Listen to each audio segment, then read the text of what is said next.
Everyone, my name is Jin. Hope you guys doing well. Most of the people would like to become rich, wealthy, obtain financial freedom. And if you are one of those people, you may like this video. In the early stages of our financial life, it might be a wise idea to invest in education. Unlike traditional education where you go to college, get a loan, today we'll talk about self-education. More particularly, I will give you my top 5 books on finance. I will try to distill all of the pros and cons, and will give you some takeaways. And hopefully by the end of this video, I will convince to read, if not all, but most of these books. With all that being said, let's get to book number 1. Robert Kiyosaki's Rich Dad Poor Dad. For those of you who does not know, Robert Kiyosaki is author, motivational speaker, entrepreneur.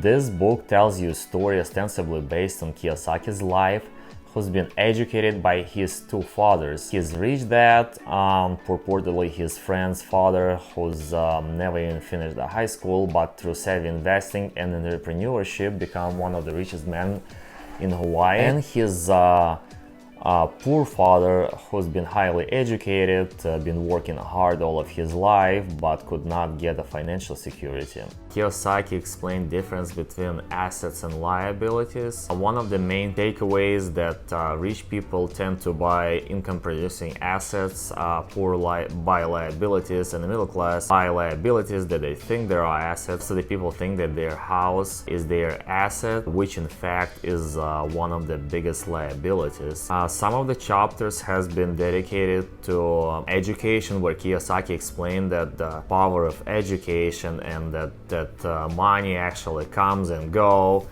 but if you have knowledge, you can regain power and become wealthy. A good chunk of this book has been dedicated to the power of corporations, where Kiyosaki explains that rich people actually pay less in taxes than poor do. Overall, I love this book. I read it twice. This book is an absolute bestseller for a reason. I personally think that they should include it to school program. Number 2 in my list is Dave Ramsey's Total Money Makeover. This book is absolutely phenomenal. I loved it. First, Dave explains the thread of living paycheck to paycheck. He tells us a story how he became broke and what he did opposed to giving up. His method is not easy. It's not a get-rich-quick scheme. You need to do a lot of sacrifices, and as Dave mentioned in his book, you need to live like no one else to live like no one else. His 7 baby step program, I loved it. Thousands, if not the millions of people has benefited from it. I'm gonna quickly go over all of these steps. So step number 1, you need to save $1,000 for your emergency fund. Let's say if you have a vehicle broke down, and you need to fix it, instead of reaching out to a credit card, you just use that emergency fund. Step number 2, to pay all of your debt except your mortgage using a debt snowball. For those of you who does not know what is debt snowball, is basically when you have multiple debts, you start with the smallest one, then roll over to the next one, and so forth. Step number 3, save 3 to 6 months of your household. Let's say you lose your job and you need months, maybe few months to find a new one.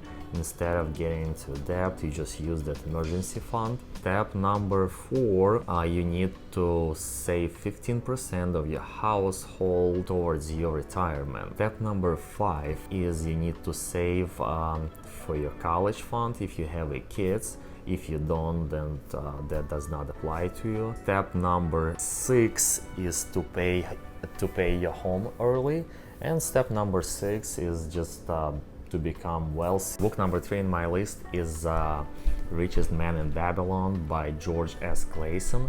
It's been published in 1926. To anyone who truly wants to master the concept of money, it is a must-read. Book delivers a financial tips and wrapped up in the small stories.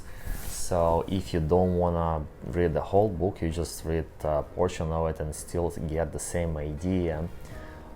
Basically, it tells you how Babylonians centuries ago used the same concept to become wealthy that people use today. Main takeaways is that you need to live below your means. You do need to pay yourself first. So try to save at least 10% of your income, and you need to invest your money wisely. I recommend it to anyone. I'm not gonna lie, I personally started saving up after I read this book. It's been mind-blowing to me. And with all of that being said, let's get to book number 4 in my list. Unshakable by Tony Robbins. It is follow-up to his Money Master the Game book, but it is shorter and more digestible. To any beginner investor, to any beginner stock investor, it is a fundamental, and I think it is a must-read. Tony explains power of compounding, how to choose your investments wisely. Listen, no one becomes rich by saving. You do need to invest, and people often do not invest because of the fear and greed. But market corrections happens in average once a year. That's when the market drops up to 10%, and bear market, when the market drops up to 20%, happens every 3 to 5 years in average as well. But overall market grows and economy with it. So it is important to stay in the market. You probably all heard saying that time in the market is more important than time in the market. That's because no one could not really predict when those corrections is gonna happen. So instead of just guessing and wait, it is more important to start investing, and this book will be your best guide to it. With all of that, let's get to book number 5. It's invested by Daniel Town. This book tells you a story how Town, most of her adult life, was avoiding investing until she realized that her time-consuming career as a lawyer could not really help her take control of her life and money. So, determined to regain her freedom, she turned to her father, Phil Town, who was a successful investor. And over the course of the year, through conversation with her dad, she becomes from a person who's been always avoiding investing to a successful investor who knows how and when to select a company. What I did like in this book, that it's all written by non-investor. It was easy to understand and digest. It took my confidence as an investor to a whole new level. So to anyone who wants to invest in stocks, it is a must read. To summarize, I would like to say that all of these books changed the trajectory of my life. They helped me make more rational financial decisions. And to be honest with you, I'm not a book reader. 14 years ago, I've immigrated to United States. I did not speak English at all.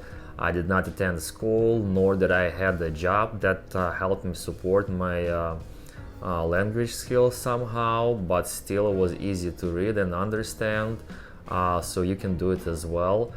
I hope you like this video. It is my first video. It was super hard for me to put it all together, so if you like it, please hit the like button, subscribe to my channel, and help me grow this channel. We'll see you next time.